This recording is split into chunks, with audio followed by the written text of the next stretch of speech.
عليكم ورحمة الله وبركاته. الحمد لله رب العالمين والصلاة والسلام على أشرف الأنبياء والمرسلين نبينا محمد وعلى آله وصحبه أجمعين. أما بعد، أعوذ بالله السميع العليم من الشيطان الرجيم.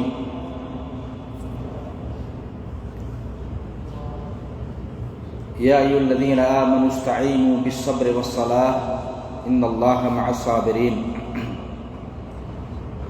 وقال النبي صلی اللہ علیہ وسلم صلوا كما رأيتموني وصلي. میرے دینی اور اسلامی ساتھیوں، آج کا موضوع ہے نماز کے ارکان. نماز کے ارکان میں سے ایک بھی رکن اگر چھوٹ جائے، جو تقریباً 14 ہے. نماز کے ارکان کتنے ہیں؟ 14 ہے. ذہن میں یاد رکھیں، اسی تعلق سے آپ سب سے سوال بھی آئے گا انشاءاللہ. نماز کے 14 ارکان ہیں، ان میں سے ایک بھی رکن اگر جان بوجھ کر عمدن یا سہون بھول کر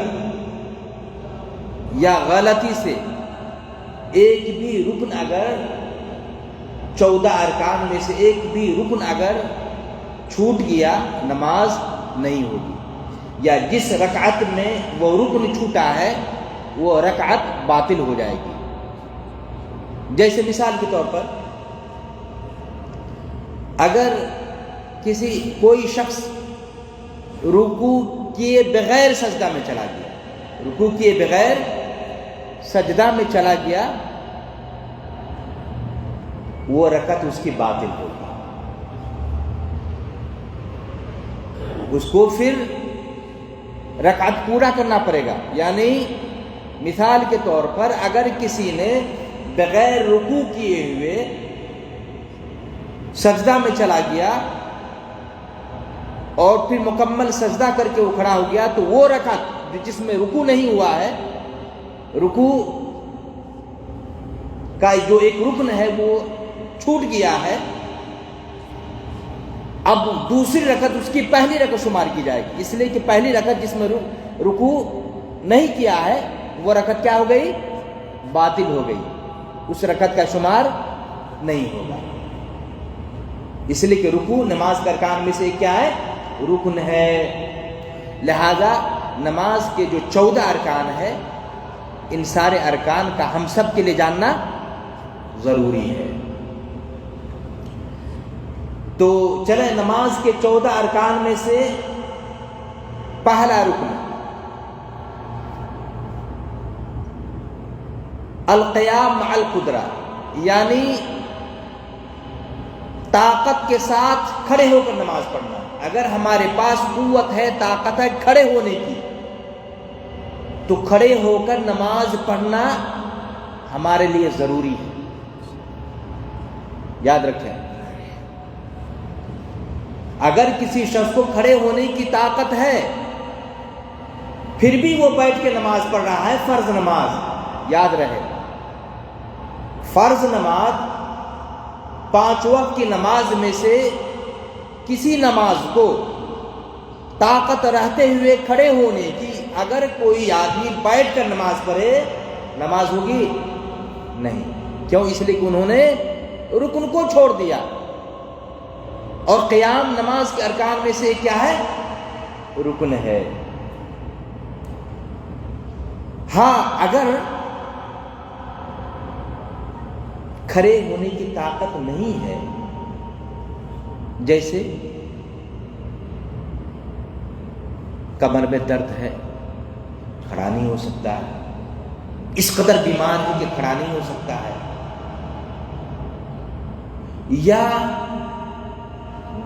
گھر کی چھت اتنی قریب ہے کہ بندہ کھڑا نہیں ہو سکتا ہے، دشمن کا سامنا ہے کہ اگر کھڑے ہو کے نماز پڑھے گا تو پھر دشمن کا وار یا دشمن کی نگاہ پڑ جائے گی.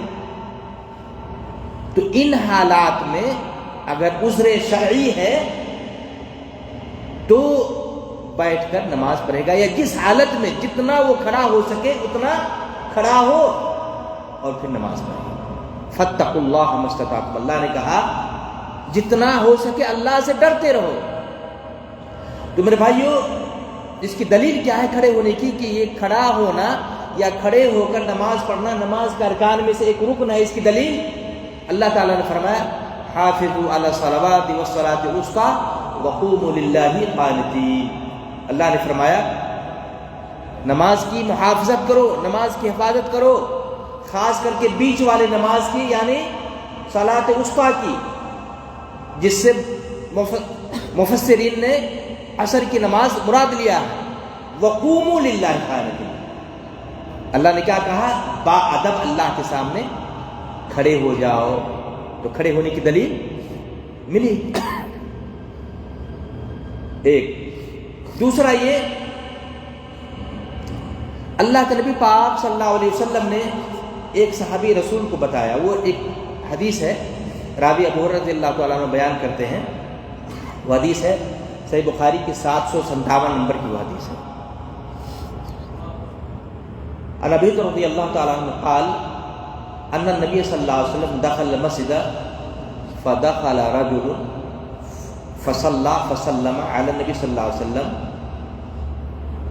فرد فقال ارجع فصل فإنك لم تصلي فرجع يصلي كما صلى ثم جاء فسلم على النبي صلی اللہ علیہ وسلم فقال ارجع فصل فإنك لم تصلي قال والذي بعثك بالحق ما أحسن غيره فعلمني فقال اذا قمت الى الصلاة فكبر الى آخر الحدیث۔ ایک ایک ٹکڑا میں بیان کرتے ہوئے دلیل کے طور پر پیش کروں گا۔ یہ صحیح بخاری کی 757 نمبر کی حدیث ہے۔ نبی صلی اللہ علیہ وسلم مسجد میں داخل ہوئے، نبی صلی اللہ علیہ وسلم مسجد میں داخل ہوئے، ابو ہریرہ رضی اللہ عنہ بیان کرتے ہیں، اور نبی کے داخل ہوتے ہوئے ایک صحابی رسول بھی داخل ہوئے۔ انہوں نے نماز پڑھی، نماز پڑھنے کے بعد نبی صلی اللہ علیہ وسلم کے پاس آئے اور سلام کیا، آپ نے سلام کا جواب دیا۔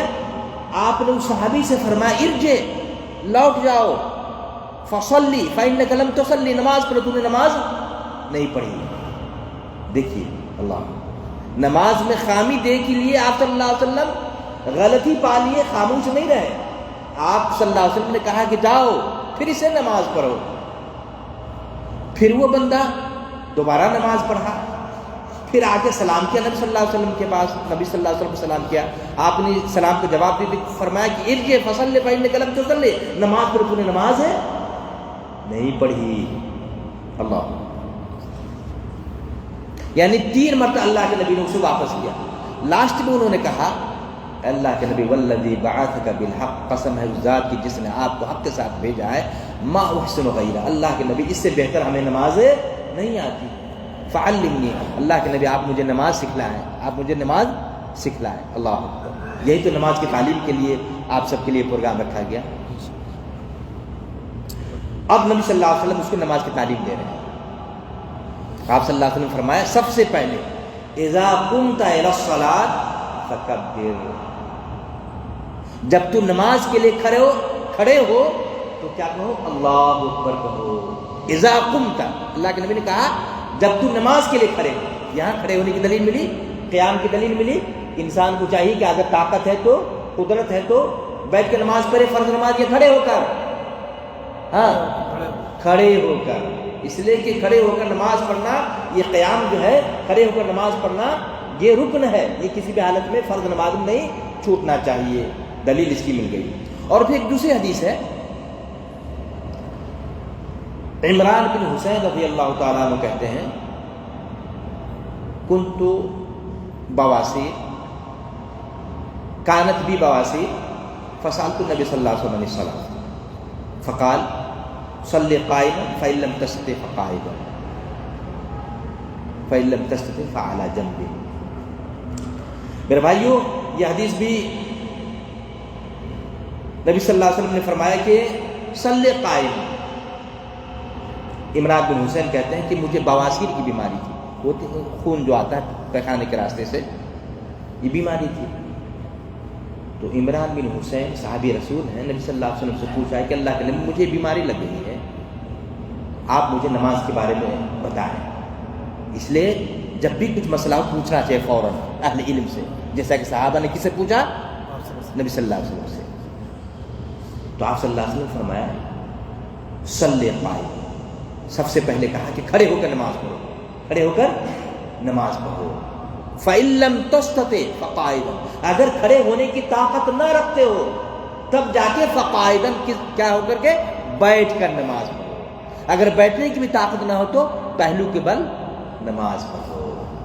اسے دلیل ملی کہ کھڑے ہو کر نماز پڑھنا نماز کے ارکان میں سے ایک کیا ہے؟ رکن ہے. جیسا کہ اللہ کے نبی نے ایک صحابہ کو نماز کی تعلیم دیتے ہوئے بتایا، اور عمران بن حسین نے اپنی بیماری کے تعلق سے پوچھا کہ مجھے بواسیر لگ گئی ہے، تو آپ صلی اللہ علیہ وسلم نے انہیں بتایا کہ اگر اس طرح کے اگر کھڑے نہیں ہو سکتے ہو تب بیٹھ کے نماز پڑھو، لیکن بیٹھ کے کھڑے ہو کے نماز پڑھنا تمہارے لیے ضروری ہے. اگر طاقت نہ ہو تب کیا کرو؟ بیٹھ کر نماز پڑھو. پتہ چل گیا؟ یہ حدیث 1117 نمبر کی یہ حدیث ہے. یہ حدیث بھی صحیح بخاری کی ہے، عمران بن حسین والی. کلیئر ہے؟ اچھی بات ہے. اب دیکھیے بہت سارے لوگ کرتے کیا ہیں کہ آ رہے ہیں چل کر مسجد میں آئیں گے، چل کر مسجد میں آئیں گے، ہے تو بیمار لیکن چل کر آئیں گے، چلنے کی طاقت ہے، اور آ کے کرسی پہ بیٹھ جائیں گے، کرسی پر بیٹھ جائیں گے. اس کے بعد تکبیر تحریمہ بیٹھ کر ہی کہیں گے. نہیں میرے بھائیو، اس کو کم سے کم اس کو کھڑا ہو جانا چاہیے.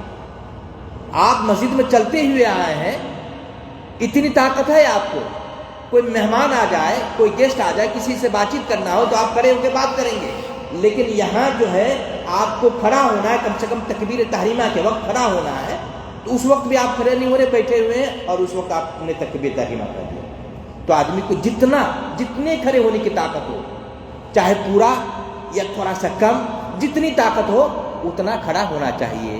تو یہ کھڑا ہونا یعنی ایسے لوگوں پر جسے کھڑے ہونے کی طاقت ہو، کھڑے ہو کر نماز پڑھنا، یہ نماز کے ارکان میں سے ایک رکن ہے قیام. یہ کسی بھی حالت میں فوت نہیں ہونا چاہیے. اب نماز کے 14 ارکان میں سے دوسرا رکن ہے تکبیرۃ الاحرام، جس کو ہم دوسرے لفظوں میں کہتے ہیں تکبیر تحریمہ. تکبیر تحریمہ یہ بھی فوت نہیں ہونا چاہیے، یہ بھی نہیں چھوٹنا چاہیے. آ رہی بات سمجھ میں؟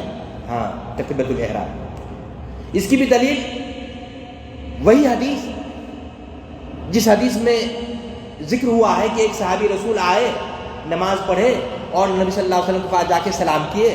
3 مرتبہ اللہ کے نبی نے ان سے لوٹا دیا، ارجع فصلی فإنک لم تصلی، جاؤ نماز پڑھ، تو نے نماز نہیں پڑھی. آخر میں نبی صلی اللہ علیہ وسلم اس کو نماز کی تعلیم دیتے ہوئے بتایا، اذا قمت الى الصلاۃ فکبر، جب تم نماز کے لیے کھڑے ہو تو کیا کہو؟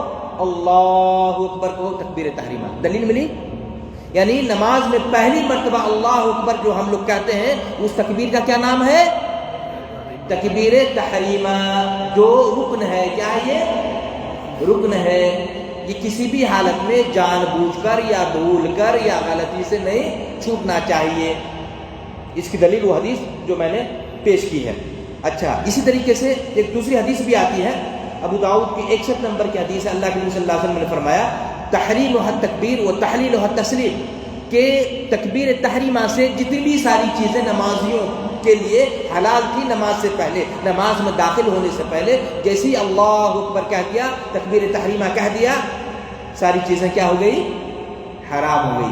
اب کیا جو چیز ہمارے لیے کھانا حلال تھا، اب نماز میں کھائیں گے، پیئیں گے، بات چیت کریں گے نہیں کریں گے، تاک جھاک کریں گے نہیں. اچھا، تو اس دلیل سے اس سے بھی پتہ یہ چلا کہ تکبیر تحریمہ نماز کے ارکان میں سے کیا ہے؟ ایک رکن ہے. اور یہ رکن بھی انسان کو چاہیے، علامہ محمد بن صالح العثیمین رحمہ اللہ کہتے ہیں کہ انسان کو چاہیے کہ کھڑے ہونے کی حالت میں اس کو کہے اللہ اکبر. ہاں، آپ جس کو بالکل ہی کھڑے ہونے کی طاقت نہیں ہے، کھڑا ہو ہی نہیں سکتا ہے، کرسی پر اس کو ویل چیئر پہ لایا جاتا ہے، کھڑا نہیں ہو سکتا ہے، تو بیٹھ کے ہی اللہ اکبر یعنی تکبیر تحریمہ کہے گا۔ لیکن جس کو تھوڑا بہت کھڑے ہونے کی طاقت ہے تو کھڑے ہو کر اس کو کیا چاہیے کہ تکبیر تحریمہ کہے۔ اچھا، اس سے پہلے ایک بات آ گئی ہے جو میں نے قیام کے تعلق سے بات کہی تھی کہ قیام بھی نماز کے ارکان میں سے رکن ہے۔ یہاں ایک بات کی وضاحت ہو جائے کہ نفل نماز بیٹھ کر آدمی پڑھ سکتا ہے، بیٹھ کر نماز پڑھ سکتا ہے نہیں، طاقت ہوتے ہوئے بھی نفل نماز بیٹھ کر پڑھ سکتا ہے، لیکن افضل کیا ہے؟ افضل کیا ہے اس کے لیے؟ کھڑے ہو کر نماز پڑھنا۔ چونکہ حدیث آتی ہے، نبی صلی اللہ علیہ وسلم نے فرمایا کہ صلاۃ القائد علی النصف من صلاۃ القائم، ترمذی کی روایت ہے، یہ 1659 نمبر کی حدیث ہے۔ اللہ کے نبی صلی اللہ علیہ وسلم نے فرمایا کہ بیٹھ کر جو لوگ نماز پڑھتے ہیں انہیں آدھا ثواب ملے گا اس کے مقابلے میں جو کھڑے ہو کر کے نماز پڑھتے ہیں۔ یہ کن لوگوں کے لیے؟ یہ ان لوگوں کے لیے ہے جو نفل نماز بیٹھ کر پڑھتے ہیں۔ تو نفل نماز کھڑے ہو کر بھی پڑھیں گے تو ہمیں زیادہ ثواب ملے گا۔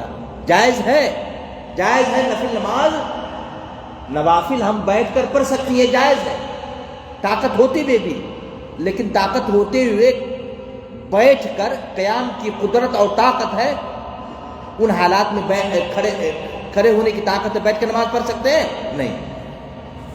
کلیئر ہے؟ یہ بات چھوٹ گئی تھی جو میں نے وضاحت کر دی۔ تو تکبیر تحریمہ یہ دوسرا رکن ہوا، یہ بھی کسی بھی حالت میں نہیں چھوٹنا چاہیے۔ اچھا، اس کے بارے میں یاد رہے، مثال کے طور پر تاخیر ہو گئی، وضو بنا کر ہم آئے، اتنے میں امام کو ہم رکوع کی حالت میں پا رہے ہیں، امام کو رکوع کی حالت میں پا رہے ہیں، تو اب ہم کیا کرنا چاہیے؟ ہم کو تو رکوع کے حالت میں ملنا ہی ہے، امام کو جس حالت میں ہم پائیں گے اس حالت میں ہم ذرا، یہ اہم پوائنٹ ہے، ذرا دھیان دینا ہے۔ کوئی آدمی مسبوق ہے جس کی رکعت چھوٹ رہی ہے، یا امام کو رکوع کی حالت میں یا سجدہ کی حالت میں پا رہا ہے، تو اب کیا کرے؟ کب وہ تکبیر تحریمہ کہے گا؟ کلیئر ہے؟ تو جو آدمی پیچھے سے آ رہا ہے، علامہ محمد بن صالح العثیمین رحمہ اللہ بتاتے ہیں کہ اس آدمی کو چاہیے کہ وہ کھڑے ہو کر اللہ اکبر کہے، تکبیر تحریمہ کہے۔ سن لیں میرے بھائیوں، سوال آ سکتا ہے، کھڑے ہو کر اللہ اکبر تکبیر تحریمہ کہے، پھر امام کس حالت میں ہے، چاہے رکوع کی حالت میں ہو یا سجدہ کی حالت میں ہو یا تشہد کی حالت میں ہو، پھر اللہ اکبر کہہ کر مل جائے۔ یعنی پہلی تکبیر جو تکبیر تحریمہ ہے، رکن ہے، وہ کس حالت میں پڑھنا چاہیے؟ ہاں، کھڑے ہو کر۔ اور اس کے بعد دوسری تکبیر جو واجبات ہے، دوسری تکبیر کیا ہے؟ واجب ہے، واجب کا حکم آگے آئے گا انشاءاللہ۔ واجبات میں سے کوئی واجب چھوٹ جائے تو اس میں سجدہ سہو کرنا پڑتا ہے۔ تو لیکن امام کے پیچھے ہو، اگر کسی نے وہ تکبیر زوائد میں سے کوئی زائد تکبیر چھوڑ دیا تو سجدہ سہو نہیں ہے۔ یہ الگ مسئلہ ہے جو میں انشاءاللہ بعد میں بیان کروں گا، واجبات الصلاۃ کے تعلق سے۔ تو اگر کوئی پیچھے سے آ رہا ہے نمازی اور امام کو رکوع یا سجدہ کی حالت میں، تشہد کی حالت میں پا رہا ہے، تو ہاں پہلے کیا کرنا چاہیے؟ اللہ کو کہہ کے تکبیر تحریمہ کہہ لے، چاہے نیت باندھے یا نہ باندھے، لیکن کھڑے ہو کر کے وہ تکبیر تحریمہ کہہ لے، اور اس کے بعد اللہ اکبر جو تکبیر زائد ہے وہ کہہ کر کہا جائے، امام جس حالت میں ہو اس حالت میں پہنچ جائے۔ ٹھیک ہے، چلیے، کلیئر ہے؟ اہم مسئلہ ہے یہ دو تکبیر، یہ نماز کے 14 ارکان میں سے دوسرا رکن ہوا۔ پہلا قیام مال قدرہ، دوسرا یعنی طاقت ہوتے ہوئے کھڑے ہو کر نماز پڑھنا، پہلا رکن۔ دوسرا ہے تکبیر تحریمہ کا کہنا، دوسرا رکن ہوا۔ اور تیسرا ہے سورۃ الفاتحہ کا پڑھنا۔ سورۃ الفاتحہ کا پڑھنا بھی یہ کیا ہے؟ نماز کے 14 ارکان میں سے تیسرا رکن ہے، اور یہ بھی چاہے امام ہو، مقتدی ہو، منفرد ہو، اکیلے نماز پڑھ رہا ہو، چاہے نفل نماز پڑھ رہا ہو یا فرض نماز پڑھ رہا ہو، ہر حالت میں سورۃ الفاتحہ پڑھنا کیا ہے؟ ضروری ہے۔ نماز کے ارکان میں سے کیا ہے یہ رکن ہے سورۃ الفاتحہ کا پڑھنا. دلیل آتی اس کی ان عبادۃ بن صامت رضی اللہ تعالی عنہ قال ان رسول اللہ صلی اللہ علیہ وسلم قال لا صلاۃ لمن لم يقرأ بفاتحۃ الکتاب رواه البخاری. صحیح بخاری کی روایت ہے, حدیث نمبر 756 ہے. حدیث نمبر 756 کس کتاب کی حدیث ہے؟ صحیح بخاری کی. آپ صلی اللہ علیہ وسلم فرمائے کہ لا صلاۃ لمن لم يقرأ بفاتحۃ الکتاب, اس آدمی کی نماز نہیں جس نے سورہ فاتحہ نہیں پڑھا. مطلقاً اللہ کے نبی نے فرمایا. اندازہ لگا میرے بھائیو, چاہے امام ہو یا مقتدی ہو, چاہے اکیلے نماز پڑھ رہا ہو یا جماعت کے ساتھ نماز پڑھ رہا ہو, فرض نماز پڑھ رہا ہو یا نفل نماز پڑھ رہا ہو, ہر حالت میں انہیں چاہیے کہ سورۃ الفاتحہ پڑھے. دوسری دلیل سورۃ الفاتحہ پڑھنے کی, عن ابی رضی اللہ تعالی عنہ عن النبی صلی اللہ علیہ وسلم قال من صلى صلاة لم يقرأ فيها بأم القرآن فهي خداج غیر تمام. اللہ کے نبی پاک صلی اللہ علیہ وسلم, صحیح مسلم کی روایت ہے, صحیح مسلم کی 395 نمبر کی حدیث ہے. اللہ کے نبی پاک صلی اللہ علیہ وسلم نے فرمایا, راوی ابو ہریرہ رضی اللہ تعالیٰ عنہ کہتے ہیں کہ من صلی صلاۃ لم یقرأ فیہا بأم القرآن, کہ شخص نے نماز پڑھا اور اس میں سورۃ الفاتحہ نہیں پڑھا, یعنی سورۃ الفاتحہ کا دوسرا نام کیا؟ ام القرآن, قرآن کی ماں. سورۃ فاتحہ کا دوسرا نام کیا ہے؟ ام القرآن, قرآن کی ماں. اس میں انہوں نے سورۃ فاتحہ نہیں پڑھا. فہی خداج, اس کی نماز کیا ہے؟ ناقص ہے, ناقص ہے, ناقص ہے. اللہ کے نبی نے 3 بار کہا, یعنی ادھوری ہے, ادھوری ہے, ادھوری ہے, آدھی نماز ہو گئی. غیر تمام, اس کی نماز پوری نہیں ہوئی. تو اس سے بھی دلیل ہمیں ملی, اس سے بھی ہمیں دلیل ملی سورۃ الفاتحہ پڑھنے کی. ہاں, اگر کوئی شخص امام کو رکوع کی حالت میں پا رہا ہے, امام کو رکوع کی حالت میں پا رہا ہے, تو اب وہ کیا کرے گا؟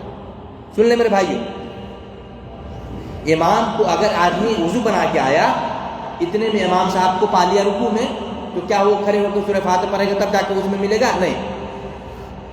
وہ اللہ اکبر کہہ کر تکبیر تحریمہ کے بعد ڈائریکٹ مل جائے گا رکوع کی حالت میں, تو اس سے ان کی قیام بھی چھوٹ گیا اور رکوع بھی ہے نہیں. تو اس حالت میں اس کی وہ رکعت شمار کی جائے گی. وہ رخصت ہے ان نمازیوں کے لیے جو امام کو رکوع کی حالت میں پا رہا ہے. یہاں کے علامہ ابن باز رحمہ اللہ, شیخ محمد بن صالح العثیمین رحمہ اللہ نے یہی فتویٰ دیا ہے. اور اس سلسلے میں ایک حدیث بھی آتی ہے کہ جس نے امام کو رکوع کی حالت میں پایا اس کی رکعت ہو جائے گی, گرچہ اس کی سورۃ الفاتحہ چھوٹ رہی ہے. آ رہی بات سمجھ میں؟ ہاں, لیکن عام حالات میں نہیں, عام حالات میں نہیں. اس لیے کہ ایک حدیث آتی ہے, ابو بکر رضی اللہ تعالی عنہ سے مروی ہوئی حدیث ہے, صحابی رسول ہیں, وہ آئے مسجد میں داخل ہوئے تو کہتے ہیں کہ وہ اس سے مروی حدیث ہے, آئے اور نبی صلی اللہ علیہ وسلم کو رکوع کی حالت میں پائے, صف میں ملنے سے پہلے فوراً وہ رکوع میں مل گئے. نبی صلی اللہ علیہ وسلم سلام پھیرنے کے بعد نبی صلی اللہ علیہ وسلم نے فرمایا کہ زادک اللہ حرصا ولا تعجل, کہ اللہ تیرے اندر حرص کو اور بڑھائے. اور تو پتہ یہ چلا کہ اللہ کے نبی نے اس صحابی رسول کو اس رکعت کو جس میں انہوں نے نبی کو صلی اللہ علیہ وسلم کو رکوع کی حالت میں پایا تھا, رکعت لوٹانے کا حکم نہیں دیا. پتہ یہ چلا کہ وہ رکعت ہو جاتی ہے اگر کسی نے امام کو رکوع کی حالت میں پایا اور سورۃ فاتحہ چھوٹ رہا ہو تو. کلیئر ہے؟ یہاں کے علماء کا یہی ہے, اور احادیث کی روشنی میں انہوں نے فتویٰ دیا ہے. تو سورۃ فاتحہ ہر حالت میں پڑھنا ہے. میرے بھائیو, ہمارے بہت سارے بھائی کو سورۃ فاتحہ یاد نہیں ہے, اس لیے کوشش کریں کہ سورۃ الفاتحہ ہم سیکھیں, یاد کریں. اسی طریقے سے میرے بھائیو, نماز کے ارکان میں سے چوتھا رکن, نماز کے ارکان میں سے چوتھا رکن ہے رکوع. رکوع کرنا نماز کے ارکان میں سے. اگر کوئی شخص بغیر رکوع کے